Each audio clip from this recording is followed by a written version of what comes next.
अस्सलाम वालेकुम three class. आज हमारा उर्दू बी का दूसरा लेक्चर है। मैं उम्मीद करती हूँ कि आपको मेरा पिछला लेक्चर अच्छे से समझ आया होगा और आपने अपना काम मुकम्मल किया होगा। आज का हमारा उन्वान यानी कि हमारा टॉपिक है कलमा और मोहमिल। आज हम इसके बारे में पढ़ेंगे। कलमा और मोहमिल। सबसे पहले हम जानेंगे कि लफ्ज़ क्या होता है। हमारे मुंह से निकलने वाली हर आवाज़ लफ्ज़ है, यानी कि हम जो भी बोलते हैं, बात करते हैं, तो वो सारे लफ्ज़ हैं। दो या दो से ज़्यादा हरूफ को एक ख़ास तरतीब से लिखने से लफ्ज़ बनता है।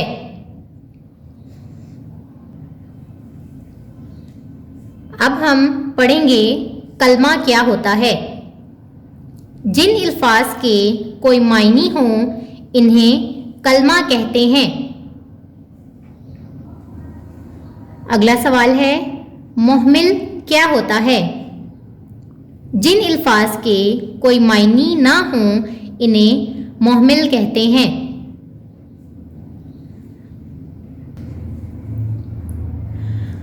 ओके स्टूडेंट्स, अभी हमने कलमे के बारे में पढ़ा कि कलमा क्या होता है, फिर हमने मोहमिल के बारे में पढ़ा कि मोहमिल क्या होता है। अब हम इसकी मिसालें देखेंगे। पहली मिसाल है, शोर शराबा मत करो। इस जुमले में शोर और शराबा दोनों ही लफ्ज़ हैं, लेकिन शोर की तो मायनी है मगर शराबा का कोई मायनी नहीं। दूसरी मिसाल में, गपशप में वक्त ज़ाया ना करो। इस मिसाल में भी गपशप दोनों ही लफ्ज़ हैं, लेकिन गप के तो मायनी हैं मगर शप का कोई मायनी नहीं। इसी तरह से गप हमारे पास कलमा है और शप मोहमिल। पहली मिसाल में भी शोर कलमा है और शराबा मोहमिल है। इसी तरह से तीसरी और आखिरी मिसाल है, टाल मटोल से काम ना लो। इस मिसाल में भी टाल और मटोल दोनों ही लफ्ज़ हैं, लेकिन टाल के तो मायनी हैं मगर मटोल का कोई मायनी नहीं।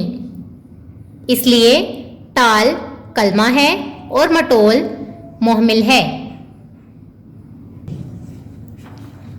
स्टूडेंट्स, अब हम एक एक्टिविटी करेंगे जिसमें हमने मोहमिल लफ्ज़ अलग करके लिखने हैं। सवाल है हमारे पास, मोहमिल लफ्ज़ अलग करके लिखें।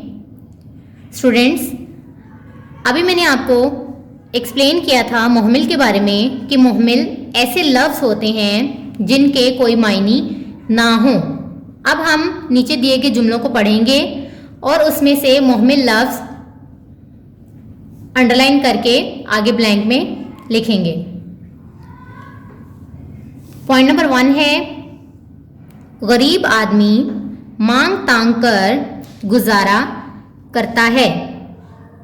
इस जुमले में हमारे पास लफ्ज़ है मांग तांग।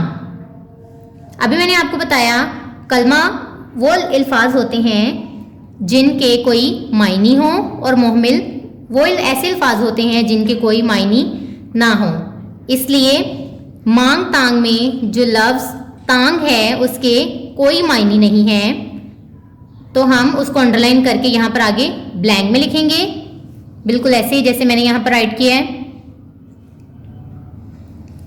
पॉइंट नंबर 2 है, ये गाने वाने का वक्त नहीं।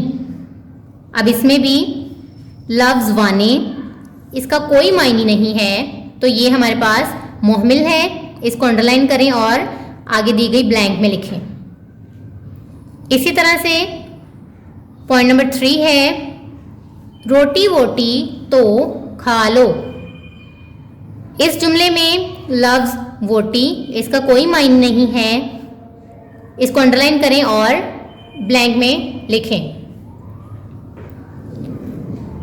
इसी तरह से आखिरी पॉइंट है हमारा, घी वी खत्म हो गया है। इस जुमले में वी इसका कोई मायने नहीं है, इसलिए इसको अंडरलाइन करें और आगे दी गई ब्लैंक में लिखें। स्टूडेंट्स, अगला सवाल है दुरुस्त जवाब पर टिक और गलत पर क्रॉस का निशान लगाएं। पॉइंट नंबर 1 है हमारे मुंह से निकलने वाली हर आवाज़ लफ्ज़ है। जब मैंने अपने इस लेक्चर का आगाज़ किया था तभी मैंने आपको बता दिया था कि हमारे मुंह से निकलने वाली हर आवाज़ लफ्ज़ है। इसका मतलब है कि ये बिल्कुल दुरुस्त जवाब है, तो इसके आगे आप टिक का निशान लगाएं। पॉइंट नंबर 2 है हर लफ्ज़ के मायने होते हैं,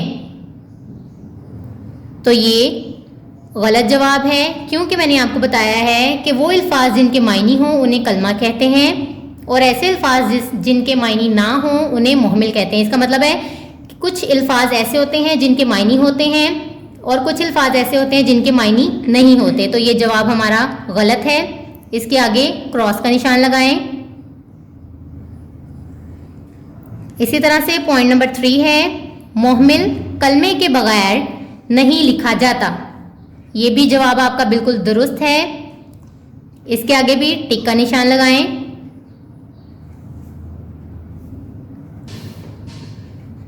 स्टूडेंट्स, जैसे अभी हमने स्टार्ट में कलमा और मुहमिल की मिसालें की थी, तो उसमें मैंने आपको बताया था, आपने देखा होगा कि जितनी मिसालें हमने की थी हर जुमले में 2-2 लफ्ज़ थे, जिनमें एक कलमा था और दूसरा मुहमिल। वो देखकर हम अंदाज़ा लगा सकते हैं कि मुहमिल कलमे के बगैर नहीं लिखा जाता। आखिरी अब हमारे पास पॉइंट है लास्ट, लफ्ज़ हरूफ से बनते हैं। ये भी हमारा बिल्कुल दुरुस्त जवाब है, तो इसके आगे हम टिक लगाएंगे। स्टूडेंट्स, आज के इस लेक्चर में हमने कलमा और मुहमिल के बारे में पढ़ा। सबसे पहले मैंने आपको बताया कि लफ्ज़ क्या होता है, फिर उसके बाद हमने पढ़ा कलमा और मुहमिल क्या होता है, फिर मैंने आपको कुछ मिसालें दी जिससे आप को कलमा और मुहमिल के दरमियान फ़र्क वाज़िया हो गया। उसके बाद हमने एक एक्टिविटी की जिसमें हमने मुहमिल लफ्ज़ अलग करके लिखे। उसके बाद हमने दुरुस्त जवाब पर टिक और गलत पर क्रॉस का निशान लगाया, मतलब गलत दुरुस्त किए। स्टूडेंट्स, आज का हमारा लेक्चर कंप्लीट हो गया है। मैं उम्मीद करती हूँ कि आपको आज का मेरा लेक्चर अच्छे से समझ आया होगा। शुक्रिया स्टूडेंट्स, अल्लाह हाफिज़।